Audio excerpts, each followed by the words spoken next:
Hi, I'm Frank Masiosi for HTTV, and I'm here with Chief Eric Evers at the Firehouse, the partially completed Firehouse. There's been a lot of interest around town in what's going on. Everybody's seeing the construction, so we're here today to answer some questions. You'll be hearing from the chief, you'll be hearing from the deputy, and you'll be hearing from one of the lieutenants. So we'll kick it off with the chief. Chief, we're moving fast here. When did the project start? What's the estimated completion date? And kind of where are we now? Okay, great, yeah. Okay, so we officially had our groundbreaking in October of 21, but really didn't start construction until January of 22. We started doing a little bit of site work, preparation, but really the main construction started at the beginning of 22. We're looking at completion by June-ish, somewhere around June we should be done with the construction here, so that's kind of our time frame. Okay, right, okay. So where are we now? I mean, it's pretty much open air here, right? It is, yeah. So one of the big milestones was getting all the steel up. So for a while, the building, a lot of site work preparation. So right now, all our steel's up. We're almost, they call it dried in, where the building is almost dried from the environment from the outside. But there's multiple tasks going on now. The steel is completed. The masonry is doing a lot of block work. All the exterior walls are all block. It's a steel and concrete building. The electricians are trying to come in. We're doing some work with duct work, some little site work. Our fuel tanks are in. So we're kind of almost to the point where the building is going to be closed up, which is another big milestone. So with the weather approaching and all. When you say closed up? The roof sealed in from the weather. So the roof is going up. The roof's almost completed. And walls? And walls too, yep. Okay, yep. Okay. So they say when a house is built, it looks like it's real slow at the beginning, and then all of a sudden the walls go up, and then it takes a long time. It does, yeah, because so much goes on. When you're doing framing, so much progress gets done quickly, and you see a lot of stuff. So, but once it's closed in, it looks like it put all the work's on the inside now. So, We'll transition from outside work to inside work at some point, and then it seems like it's slowing down. But there's a lot of work going on here every day. So it's going. We're very excited with the progress we've been making so far. Okay, so now, when you drive down Broad Street, which is where we are here, and you look at the size of this structure, many people's reaction is, wow, this thing is really big. Yeah, I've heard a lot of that. You've heard that? I've heard a lot of that, yeah. Compared to the old Firehouse. So what are the facts? So when we first started this project, one of the goals that our committee set up was, we need something that's going to take our department to address our current deficiencies in our current building, and also prepare us for operations today and in the future. So part of that task was something called programming. We look at our operations here, what we do. Our firm came in, and then based upon what we do operation-wise, staffing-wise, apparatus, equipment-wise, they come up with a industry standard square footage. And that gave us our square footage. It is a little less than half the size of our current size, it's almost double of our current building, but it's spaced out a lot more efficiency than our current building. So it is larger than our current building, but like I say, our programming steps took us to that point. So that kind of dictated how big a building we needed based upon our needs, and the city summit's needs for emergency services pertaining to the fire department. Okay, there's a budget. There is a budget. Okay. There's always a budget. That's good, that's good. How are we doing on the budget? What is the budget? Yeah, so our total budget for the project is $16.1 million. Okay. About $500,000 of that, a little less than that, is called contingency costs. So the budget product was a little over $50 million. That's what was awarded to Brahma Construction. They got the winning a bid for the project. Then we put in extra money for overruns. There's always little things that come up here and there, so we put in extra money for overrun. But our total budget is $16.1 million. We're doing very well. Including the overruns? Including overruns, yeah. Okay. We're doing very well. We had very little change orders so far. We're a little afraid because this site had a lot of historic fill in it, so we really weren't quite sure it was underground. So we're anticipating on spending more money on site work, and we haven't done that. So far we're doing very good with our budget. So we're happy where it stands. We used maybe 20% of our contingency budget thus far. So. Was there any cleanup that had to be done on the land? Any remediation? This site was cleaned up years ago. Prior owners to this site, there was some work done on the environmental cleanup. That's been completed. We have one well left here that's being monitored, but it's very, very slow levels of contaminants. So that's really all it stands. But overall, the site's been very clean. We've had no, other than some old historic concrete and ashes from the old railroad station, that's really been it as far as environmental impact on the site. And what's your anticipation in terms of cost overruns once the once the project's completed? Do you think you'll be able to stick to it all the way through? I think so. We're hopeful. I don't want to say, but so far, I can say our biggest fear was site work, and we're through that now. Okay. So our team has done a great job with the architects planning this building out. We've gone through this building floor to floor, foot by foot. So we're pretty confident we've hit all the big issues that usually come up. So and the architects we use also are designing this kind of building. So we had a real good team working. So I think we're going to hopefully we'll stay within budget, but you know. Now, how is that $16.1 million affecting taxpayers? So it's not as much. It's a capital line item, right? Okay. So it doesn't come out of. So it's not funded directly through tax dollars like an operating budget would be. So this is a capital expenditure. So over years, it's spread out over 40 years, and how the city. How the city administrator budgets that, he speaks more to that, but it's not a major impact as you would see with other expenditures in town. So, but it is a capital improvement. It is a big capital improvement. So there is some degree, but not as much as you would think on a building this size, because it's spread out over a long period of time. And as I understand it, as new capital items are added to the capital budget, others roll off. Exactly. Yep. Yeah. Exactly. Okay. Yep. So, all right. so. Good.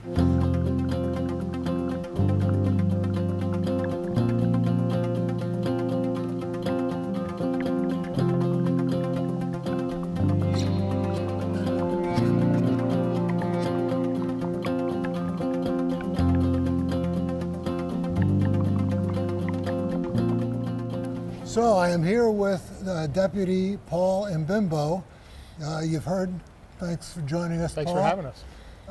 You've heard from the chief about the size and shape and overall structure here at the firehouse, but I'd like a deputy to fill us in a little bit about what's going on the inside. What will we have here that we don't have at the other firehouse? How does it compare in terms of square footage? Let's get down to some of the specifics. Okay, first of all, the square footage, the old building we're roughly 19,600, 19,000, just under 20,000. Okay. The new building is just over or just under 33,000 square feet. Okay. So we added some space. It's space that we always needed, we just didn't have, and there was no way to gain that space in the old building. So right now, the room we're in here is something we added on. It's a historical and education room. What we've always done is when we have kids come in, groups come in to tour the firehouse, we take them right out onto the bays, which is a dangerous spot for anybody. The trucks, the equipment is all there. So we designed this space so that we could bring groups in, teach them about the fire service, show them some of our history without putting them in harm's way. One of the big things that we face now as firefighters is career cancers. We always thought we got these cancers from being at a fire. What we didn't know is we bring all those chemicals and all the bad stuff with us back to the firehouse. So what we designed in this firehouse is it's kind of how we would treat a hazmat situation, a hot zone and cold zone. So all our gear, all that stuff that is off-gassing and causing us problems in the future, all stays in the apparatus bays and in the decontamination areas. It's all vented to the outside, and none of that air works its way into our living space. So we have decon space that we don't have in the current firehouse. We have storage that's vented to the outside. It has its own HVAC and ventilation so that we don't get it into our living space. What the guys will tell us, what every firehouse needs is storage. So we do have extra storage built into the building that we don't have in the old firehouse. And just the spaces are all a little bit bigger. Our office spaces in the current firehouse, we have 8 officers sharing one office. Now, only 4 officers will have to share an office. So the battalion chiefs will have their own, lieutenants will have their own. Our fire prevention office is a little bigger because there's always people in and out of there. They meet with builders, whatever. And we just didn't have that kind of space. We also have, which would be above this room, is an expanded EOC, or Emergency Operations Center for the city, and it'll double as our training room. Currently, we may have to put somewhere around 25 people in the training room we have at the firehouse now, the EOC, and it doesn't fit that kind of staff. So we have space here to do that. We also increased areas for our living space, our workout space, which is a big thing to keep us healthy, and just our overall, it's designed to be more friendly to disabled people. We don't meet the ADA requirements in the old firehouse, which we do here, So that means hallways are wider, bathrooms are bigger, so that all takes up a little more square footage. Okay. We picked a windy day for this. We sure didn't did. we? Wow. It's always windy in here. Yeah. So now this, where we're standing, looks like 3 stories. Well, the first floor is actually, it mirrors the bays. So the trucks have to be in the garage space, our apparatus bays, and they're almost 2 stories tall. They're about 22 feet high. So the first floor ceiling actually mirrors the apparatus bays. Okay. We do have space that we didn't have in the firehouse. There's a mezzanine level in the apparatus bays that we're going to use strictly for training. We have some training props built in and all, and Lieutenant Brian Harnois has done a lot of work with that. He could speak on that. Okay. So that's why it looks so tall in here. What kind of problems have you run into that you didn't expect? Well, one of the things that there's always delays in a project like this, and there was it's not a misconception, but it appears there was a huge delay because we had the groundbreaking in October when the weather was nice, even though that wasn't the official start of the building. So construction really didn't start until January or February, as the chief said. So that kind of puts a perception that there was a big delay. But we're running into the same things everyone else is. The supply chain issues really hurt us in the beginning. Steel that we need for the framing was held up probably 4 months later than we wanted to get it. But Brahma Construction, the contractor on the job, did a great job by being out ahead of it. As soon as he was awarded the bid, he started ordering the materials they needed. So he also worked with the architect to do some things, like normally we would have the steel in place before they did any block work, but he was able to rearrange some of the way they were going to do the construction so that block work could be done before the steel and while the steel was doing. So we ran into what we kind of knew was going to happen with the supply chain issues, and there was always weather issues that we can't deal with. We started site work in the winter, so although it wasn't a bad winter, everybody thinks we didn't have a lot of snow. We did have the rain, the freezing rain, and when you're working on a site like this, that kind of put a delay on it.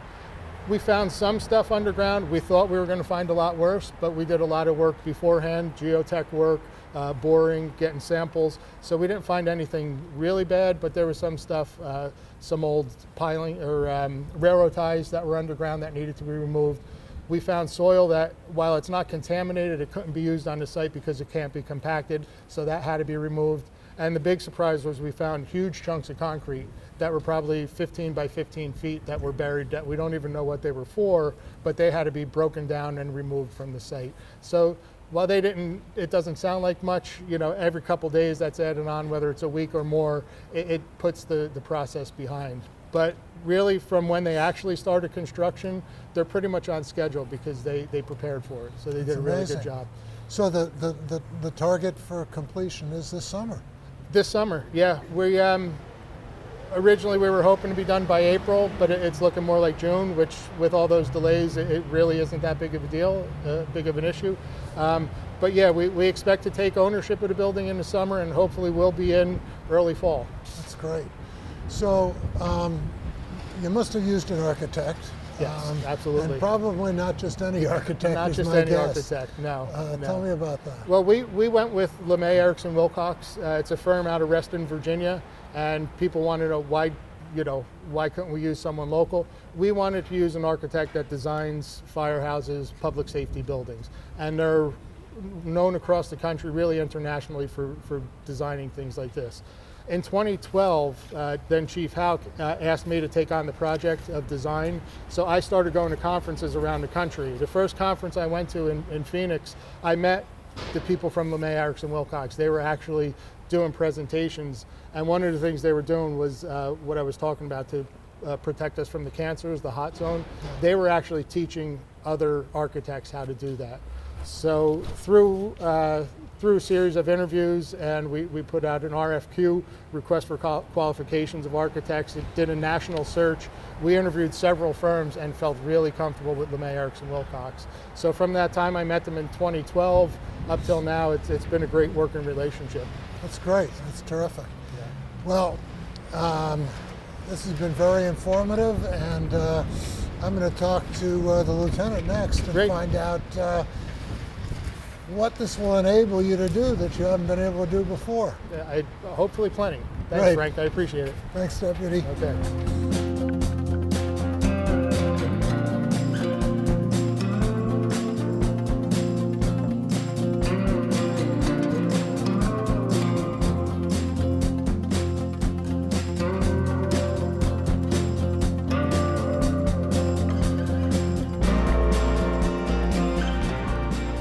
So I'm here with Lieutenant Brian Harnose. You heard the deputy talk about the internal structure of the building, how it's laid out, what it'll enable the firemen to do. Brian is going to talk more about functionality. Sure. So we built some training features into the new firehouse that allows our firefighters to train on site with some of our neighboring departments. So we built in a mezzanine on the south side of the building that's just going to be dedicated to training. So it's going to look a lot like a city streetscape where we're going to have different size windows that the firefighters can put up ladders inside the buildings. They won't be affected by inclement weather. They'll have an area where they can practice search and rescue, stretching hose lines, and they'll be able to do this 365 days a year. The weather won't impact their training. They'll be in the city of Summit and available to respond to calls. So they'll be in the firehouse. There's training anchors that are built into those windows. The firefighters wear safety bailout systems, and they'll be able to practice bailing out windows. They have smaller commercial windows, or bigger commercial windows, smaller residential windows that they'll be able to practice right in the bays.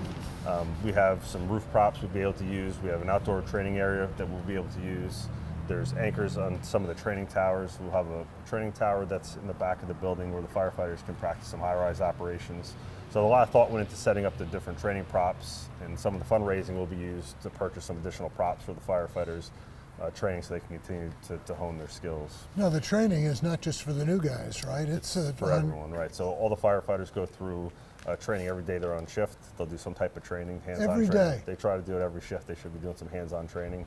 So this will allow us to do that in the firehouse as opposed to trying to find other places, either at academies. We can do a lot of it here in-house now. But we can work with the other departments, our neighboring communities in Springfield and Milburn. They can come up and use the facility with us as well, which is good. It's great, great. What about speed of response? That's always something that's on people's minds when you talk about a fire. Does the new firehouse provide any advantage versus the old one in that regard? It does. So we've actually been able to leverage some new technology and get a state-of-the-art station alerting system. So when the dispatcher takes a 911 call, they're able to start typing in an address into their computer-aided dispatch system, and when they assign to determine a fire response is needed, they can send that call out immediately. So a computer voice will send the tones, send the station alert out, and alert the firefighters right away, which will help reduce the firefighters' response time. So they'll get an instant notification from the dispatcher. It'll go over the intercom, and they'll be notified of the response. They can start to come down, get dressed, and get ready to respond to the address. Before, the dispatcher had to take the phone call, stop what they're doing, send the fire department out. So it eliminates, it cuts down that call handling time, which should increase or speed up our response times. Okay. Now the bays where the fire engines are kept, I understand, are not going to face Broad Street. Correct. How's that set up? So we're going to be able to respond out of either side of the firehouse. There'll be 4 apparatus can go out either side. The main fire apparatus are going to come out by Salerno Duane. So we have it set up now where they can respond to Broad and Walnut, and we'll be able to control the intersection. So we'll have the ability to hit a switch when we're going out the door, which will turn the traffic lights for us red, so we'll be able to exit safely into Broad Street. It'll also control the traffic. Green lights. for you, red for, Right, for Broad. them. Yeah. It'll stop all the traffic so we can control the intersections. And they'll be able to control the intersections going up Broad Street, down Broad Street, to clear the traffic for us, to make it safer for us to respond. So we will be going into an intersection as opposed to pulling out into Broad Street like we are now. All the way through town. At least up to Summit Avenue. So it'll Summit Avenue and down to Ashwood the other way. So it'll give us some increased safety for the residents that are driving when we're exiting the building. Is this new technology? I've never heard of this before. It is. It's new technology for us. The traffic lights have always been capable of it, but as the county starts to upgrade their traffic lights, we're going to be able to integrate more of the technology for us and to help us respond safely. It also, the firefighters, when they check their apparatus in the morning, they do their daily rig checks. They'll be able to do it safely on an apron here in the firehouse as opposed to pulling out into Broad Street. A lot of times now you have pedestrians that will have to walk out around the apparatus into Broad Street, and it creates a safety hazard. We've eliminated that by having a safer spot for the firefighters to check their rigs in the morning, in the firehouse that's tucked away here. Okay, well, this is great. Thanks very much for joining me, Lieutenant. I appreciate it. Thank you very much. Great information.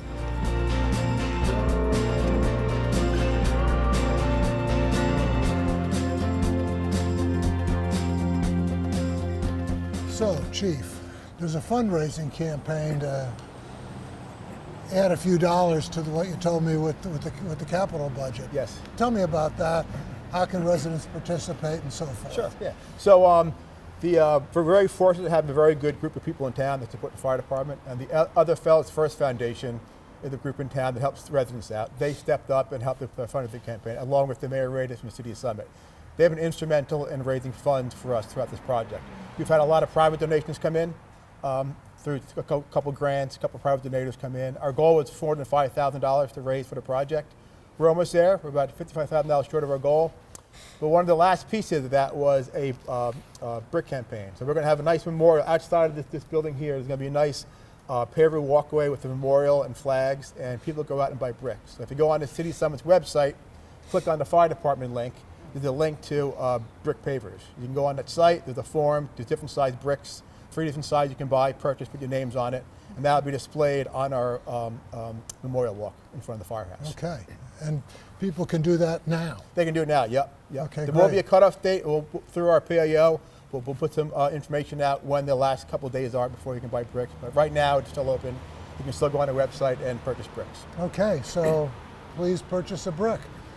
And Chief, thank you very much. Thank you, Deputy, and thank you, Lieutenant, for participating in this show.